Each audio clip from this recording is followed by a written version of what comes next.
Hello? I think this is working. Texting? Testing? Alright, hey, my goblins and ghouls of the internet. I am Hanyo, your Damas Cinephile, and no model right now, or probably just a single picture.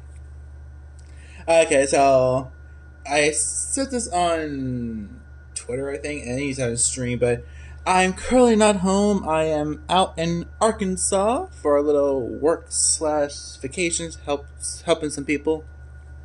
Is all you're gonna get.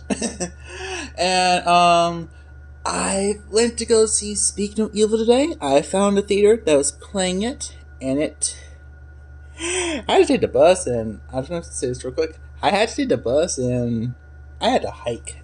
I had to hike to find this theater. It was like lost. I had to walk through this neighborhood, go down this weird deep hill, back and forth, missed two buses. It was a nightmare coming back and coming back.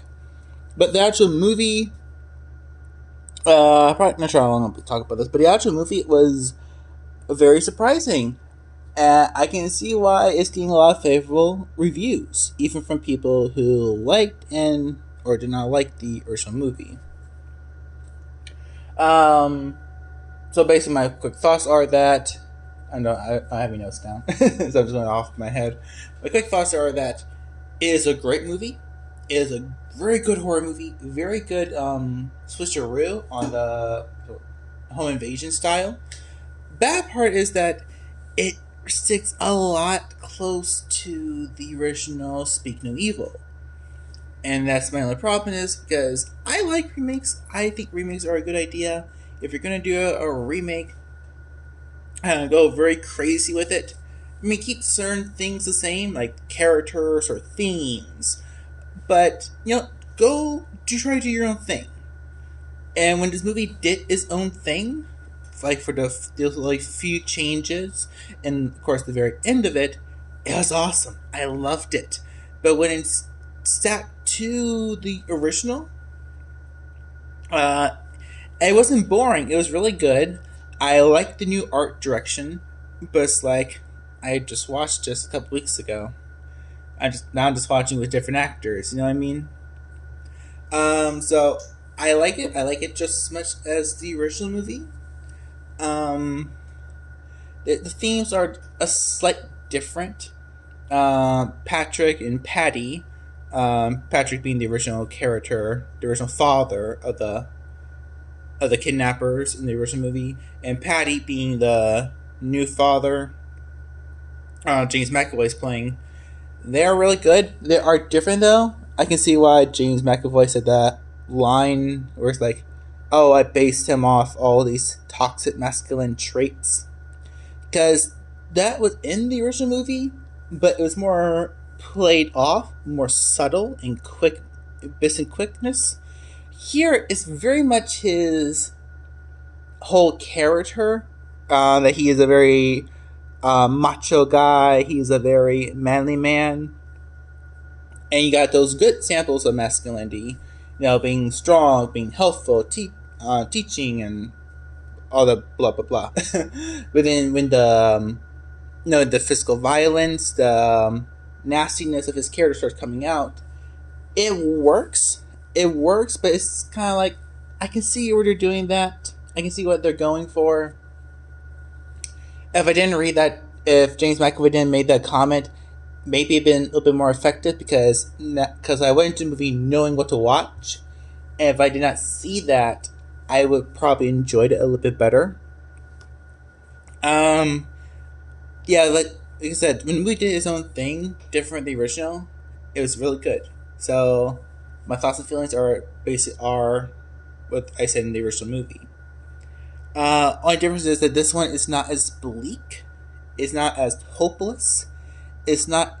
It has suspense, but it's not tense. It's not. The first movie is piss your pants uncomfortable at times. This movie is more ha ha uncomfortableness. You know what I mean? Because when the couple in the original movie go to leave the house, I get it. I fully understand why they're leaving the house. Good for them. When they do it in this version, it's like, I can see why you're uncomfortable, but leaving the house like that? I don't know. I don't fully get it. Also because the Patrick or Patty, he doesn't really push the characters to their uncomfortableness, like in the first movie. Because in the first movie, he's doing all these little things, and it seems really to be just to push and pull at them. Here, he seems to do it just to fuck with them. It's the same, but it's different enough where it's like the original did it a little bit better. Um, One thing I think the remake did, like a change I do kind of like, is that they made the kids. I'm pouring water. Can you hear it? I'm not sure. They made the kids a little bit more proactive in the story, which I like. Water break. Which I like. I like when you kind of break away from the parents and we can see the boy trying to warn the girl. I thought that was really good. I thought that was kind of cool. I wish there was a little bit more of that.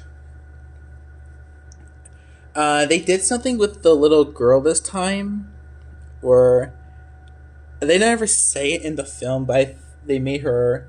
I'm gonna say it. I'm not diagnosing people because I don't diagnose people, especially fictional characters. I can't. But I think they made her autistic, and it really kind of helps, or like at least makes me connect with the character a little bit. Yeah, because in the first movie, I can't remember how old the little girl was, but I think she was a little bit younger. So it kind of makes sense when she had attachment problems when she lost her bunny, and they make a big deal about in this movie that she's almost 12 and she's so obsessed with her stuffed rabbit, she brings it everywhere. That's a trait that I kind of have familiar with. I was kind of like that, and I like seeing that. I don't know. I like seeing that, like, a character I can relate to, and how she has these little problems connecting. How she kind of scratches herself. I thought that was really well handled, because it's like they don't tell you what she has, but it's like I kind of can tell. I kind of relate to that. I like that, and it kind of makes it where she has to kind of stand up for herself in certain parts of the film. Really good. I also kind of makes the father a little bit more of an asshole, because he keeps commenting on the rabbit, like, so stupid rabbit needs to get his own room. She's almost 12. She's just, I'm not sure why he's saying give him the accent, but she's almost 12. She can't be doing all that. And it's like, fuck you. I don't like that. I don't like that.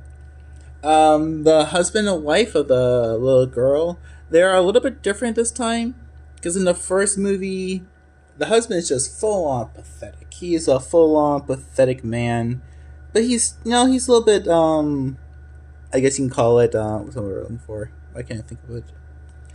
He's not maybe he's not freak. I can't think of words. Like, he doesn't like himself. He is not happy with his life, not happy with his choices. So you can kind of see why he kind of gravitates to Patrick. They're kind of doing this one, but they add an extra layer to say that his wife cheated on him, that he lost all of it he lost his job in the stock market or something. And they're getting all these explanations on why he doesn't like this, why he's like this. And the actor plays it just different from the original, but I don't know. In the original movie, like, I kind of hated the father, but I felt sorry for him. This one, he just felt like a little, I don't say, he felt like a little bitch. And half the time it's like, please move. I don't like you. I mean, I understand what you're going through, but I couldn't really like his character. I don't know, maybe it was the way he was being directed. I really do like the new version of, I think they call her Elise in this version. She was really great. I liked her. I liked that she was a little bit more dominant, the dominant person in the relationship, and how it kind of affected the husband, and that's kind of their own story arc. And it was okay. I think they played it off well enough, especially when he has to, summon all his courage at the end of the movie. Uh, who else I need to talk about? Oh yeah, the Kira. They called her Kira. This version, Patty's wife. They gave her a lot more character. They gave her a little more backstory for them, and because of the nature of the film, you can't really tell if all of it's true, how much of it is bullshit. But they play it off well enough. It's like, all right, these characters are just weird and mysterious, and I guess that kind of you compare it to the original. The original movie doesn't really give much backstory for the characters. I mean, in the original, he lies about being a doctor, and it's like, oh yes, I love this, blah blah blah. And here they actually do make him a doctor, and it kind of plays in with other stuff that happens in the film. But yeah, I feel like I don't really want to talk about because I already talked about the movie a couple weeks ago, the original. But yeah, if you have time to go watch this movie, I say go watch it. It is one of the very it is a good remake. It just stick too close to the original. One does its own things, like the thing with the daughter and the thing with the kids in the very end. Great, I loved it, and I wish they did more of that. Um, Everything else with the husband and wife, not badly acted, not badly written. It's just I don't know. I kind of prefer the original a little bit more. Cause like I said, the original was a little bit more piss your pants uncomfortable. This one is just more awkward uncomfortable. Cause yeah, I'll spoil a scene from the original movie. In the original movie, the couple, the our main heroes, you want to call them that, get into a little have a little thing with their the people they're staying with, and the husband and wife start having sex, which in the original movie is hinted at that they haven't been intimate for a while. Well, in the remake, it's just blatantly stated. But while they're having sex, their daughter knocks on the door, and but they have touched themselves and touched each other in a long time. They're engrossed with them. They're engrossed with themselves, so they ignore her. But after they get all of their systems, the wife goes to check on her little girl. She's not there in the bedroom, so she goes to Patrick and where the wife's name was, into their bedroom, and she sees Agnes sleeping with them, except Patrick is fully nude. And that's like, what the fuck? Why would you do that? Why would you do that to like? Why was like naked next to a kid that's not yours, or just in general? And that is the most. That is so it's so icky and so uncomfortable. And I can understand any parent, especially the mother, like to pick her kid up, like, no, we are getting the fuck out of here. We're getting the fuck out of here. That weirdo is sleeping naked next to our child. We're leaving here right now. But in the remake, they have a deep argument. They have a very pointed argument, and then it cuts to them sleeping, cuts to her looking for Agnes, and then finds her sleeping in their bed. The big difference is that Patrick is fully, well, he has his underwear on. He's not fully clothed. He still has underwear on, but it's not as prominent as the original. It's uncomfortable, but it's not. Oh, we need to leave her right away. Uncomfortable. I mean, they do a little bit more with that because in the original they have a scene where the evil wife, because I can't remember her name, where she starts parenting the little girl, like, don't do this, set the table, don't like that, do it like this, don't chew with your mouth open. Now they do this in this movie, but they started off very very early, very very early. Her trying to parent, her trying to groom the little girl, and I think that's a good. I like that change, but I don't think it's enough change for her to be like, for the wife to be like, no, we need to get that hell out of here right now because these people are just freaky, freaky. But yeah, this is a good. This is a fun remake. I don't. I don't mind that I watched it. I have a very fun time enjoying the movie. I like to watch it again if or I get the chance to. Probably when it goes to streaming. Hopefully, something I have. But compared to the original, I think the original is just a little bit better in some regards. Because, like I said, it's just so much better at making you feel dread. Well, this one is a little bit more fun. It's a little bit more actiony, especially at the end. James McAvoy is a very scary and intimidating villain, a lot more than Patrick. But Patrick was he felt a little bit more of a psychological threat, where Patty was, but I don't know. I think the other actor sold how the other actor from the original movie, he sold how much of a like, oh yeah, I'm a good guy. I'm a good guy. Yeah, I'm a good guy. And he's nice. He's cool. He's clever. Then he has his moments where he slips in his rage and true personality shows. Here, the James McAvoy, he just feels threatening almost right away for some reason. Like, I don't buy him being that charming, which is different because he's been charming in other movies. Like, he's very I found him charming, and he played Charles Xavier when he played those characters in Split and Glass. I found those very charming. I didn't really find Patty charming. I don't really see why the husband would be kind of attracted to him and want to be like, I need this man as my friend because my life is shit. But I do kind of like how they played. They mentioned like, oh, do you have something for him? You want to swap rooms? Because that was kind of like a thing I thought in the original, that or the dads were gonna hook up or something. All right, that's just my quick thoughts about the movie. I like it.